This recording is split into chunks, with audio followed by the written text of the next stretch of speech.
Friends, आप लोगों का स्वागत है हमारे नए YouTube channel study with Rajendra Prasad पर। आज हम फिर से एक नया सवाल लेकर आए हैं जो कि हमारे क्लास किससे होगा, क्लास 10 से हम एक नया सवाल लेकर आए हैं। तो हमारा टॉपिक कौन सा होगा?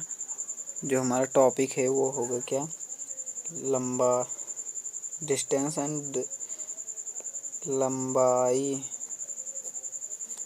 एवं ऊंचाई, हाइट एंड डिस्टेंस। क्या हाइट एंड डिस्टेंस है, ऊंचाई। तो हमारा यही टॉपिक होगा, लंबाई एवं ऊंचाई। तो हमारा सब्जेक्ट क्या है?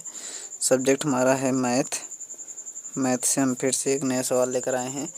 तो हमें लंबाई एवं ऊंचाई से एक सवाल समझने से पहले हम लोगों को कुछ नया समझना होगा। वो नया चीज़ हमारे लिए क्या होगा? पहले तो हमें समझना होगा क्या, उन्नयन कोण किसे कहते हैं।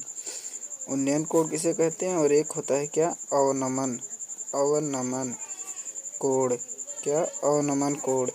एक उन्नयन कोण होता है, एक अवनमन कोण। तो हमें यही दोनों कोण समझना है और यही दोनों कोणों की लॉजिक है।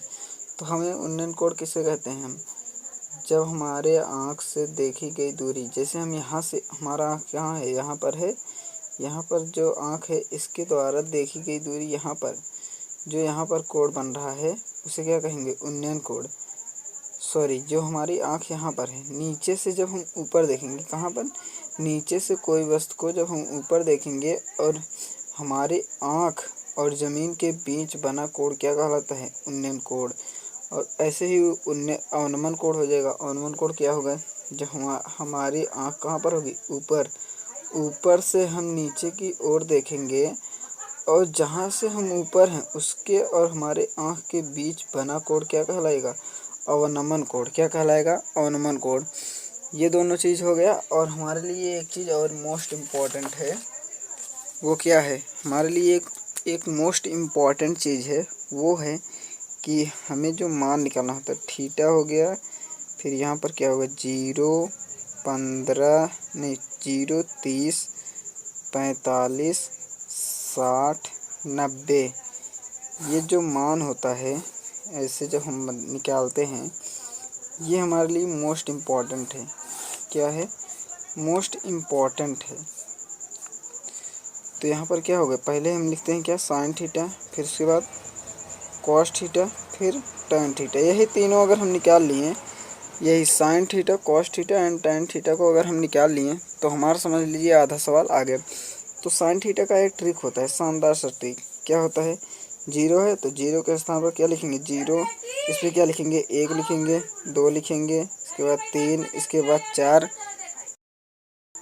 तो हमारा ये शानदार सा छोटा सा ट्रिक है, जो कि अब इसको हम इसके भी बटे क्या करेंगे, 4 कर देंगे। इसके भी बटे कितना लिखेंगे, 4, इसके बटे भी 4, इसके बटे भी 4 और इसके बटे भी 4। और सबके ऊपर क्या लगाएंगे, अंडर रूट। क्या लगाएंगे, under root, under root, under root. तो इससे बाहर निकालेंगे तो हमारा क्या होगा, 0 होगा। इसको निकालेंगे क्या होगा, 1/2। इसको निकालेंगे क्या होगा, 1/√2। इसका क्या होगा, अंडर रूट 3/2। इसका क्या होगा, 1 होगा। तो ये हमारे साइन के मान हैं, किसके, साइन के। तो साइन का मान कितना है, 0, 1/2, 1/√2, 1√3/2। इसका क्या हुआ, 1। अब हमें जब कॉस का लिखना होता है तो इसी का हम क्या करते हैं, उल्टा कर देते हैं। तो 90 का यहाँ पर 1 था, यहाँ पर क्या होगा, 1, 0 का 1 होगा। फिर इसके बाद इसका क्या होगा, √3/2, √3/2। इसका क्या होगा, 1/√2। इसका क्या होगा, 1/2। इसका क्या होगा, 0। ठीक है, ये हो गया हमारा। अब उसके बाद हमें पता है tan थीटा बराबर क्या होता है, tan थीटा बराबर क्या होता है, साइन थीटा अपान में कॉस थीटा होता है। क्या ये होता है, tan थीटा बराबर साइन थीटा बटे कॉस थीटा।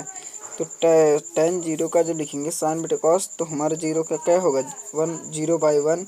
तो इसका क्या होगा, 0। 0 का बटा कुछ भी होगा तो उसका मान क्या होता है, 0 होता है। ठीक है, उसके बाद क्या हो जाएगा, इसका जब बटा करेंगे तो हमारा क्या आएगा, 1/√3। इसका जब बटा करेंगे क्या आएगा, 1 आएगा। इसका करेंगे तो क्या आएगा, √3।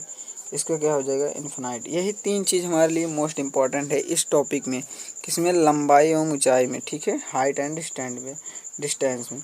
तो हम अब इसके बाद हम अपना सवाल रखेंगे। तो हमारा सवाल क्या है, देखिए, दीवार में स्थित एक ध्वजदंड के सिरे एवं जड़ का 40 मीटर चौड़ी सड़क के दूरी ओर खड़े एक व्यक्ति द्वारा बनाए गए उन्नयन कोण क्रमशः कितना है, 60 एवं 40 डिग्री है। ध्वजदंड की ऊंचाई ज्ञात करनी है। तो पहले हम इसका डायग्राम बना लेंगे। क्या डायग्राम, तो ये क्या है, मकान है, ठीक है, मकान, ये हमारा क्या है, मकान।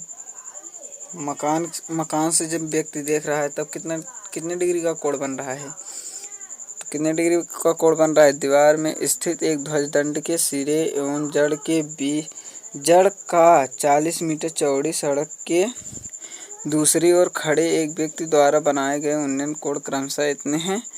तो ये कितने डिग्री का कोण है, 40 डिग्री का है। कितने, 40 डिग्री का। अब इसी दीवार पर क्या लगा है, एक ध्वजदंड लगा है। क्या लगा है, ध्वजदंड। तो ध्वजदंड से जब हम देखेंगे, यहीं पर देख रहा है, वो भी, उसको भी यहीं पर देख रहा है, तो यहाँ से जब देखेगा तो कितना डिग्री का कोण बनेगा, हमारा उन्नयन कोण कितना बनेगा, 60 डिग्री। कितना, 60 डिग्री, ठीक है।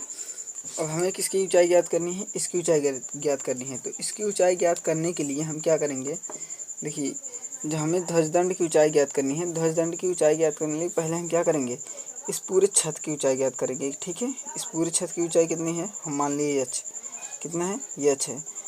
ये पूरा मतलब ध्वजदंड और छत दोनों मिला करके, और केवल छत की ऊंचाई कितनी है, यक्स, ठीक है, कितनी है, यक्स है।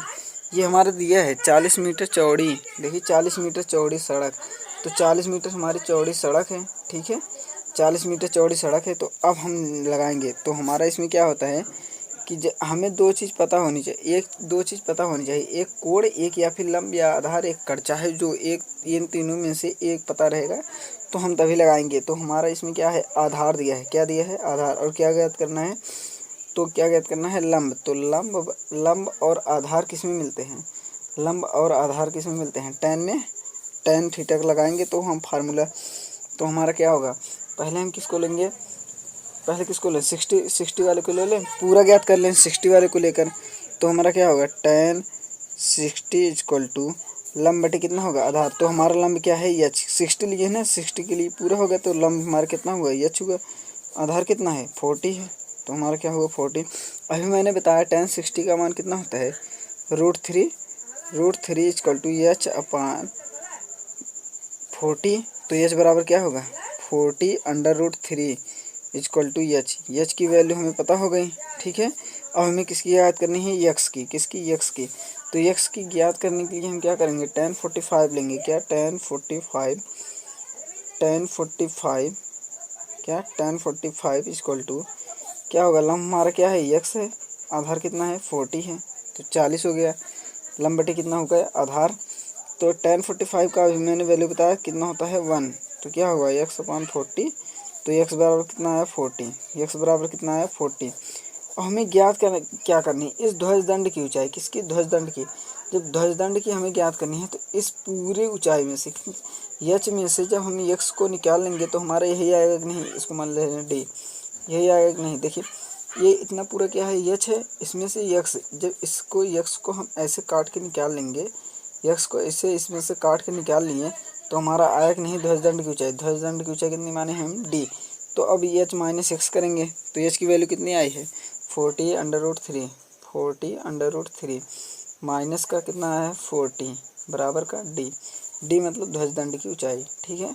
तो यहाँ पर हम क्या कॉमन करेंगे, 40 को कॉमन कर लेंगे, यहाँ पर कितना आएगा, √3 माइनस का 1। जब 40 को हम कॉमन किए हैं ना, 40 को कॉमन किए हैं, तो 40 का फिर गुणा करेंगे तो यही आ जाएगा, ठीक है, बराबर डी।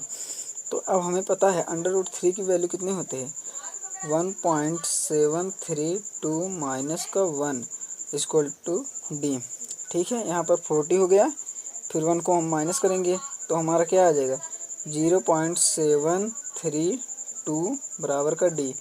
तो हमारा इसका जब हम गुणा करेंगे तो हमारा कितना आएगा, 29.28 इक्वल टू डी। हमारा यही क्या हो गया, मेन आंसर। ध्वजदंड की ऊंचाई कितनी आई, 29.28। धन्यवाद आप लोगों का। यदि इस वीडियो से आप लोगों को कोई लाभ मिली हो तो हमारे चैनल को क्या करें, सब्सक्राइब करें। क्या करें, सब्सक्राइब करें हमारे इस नए चैनल को।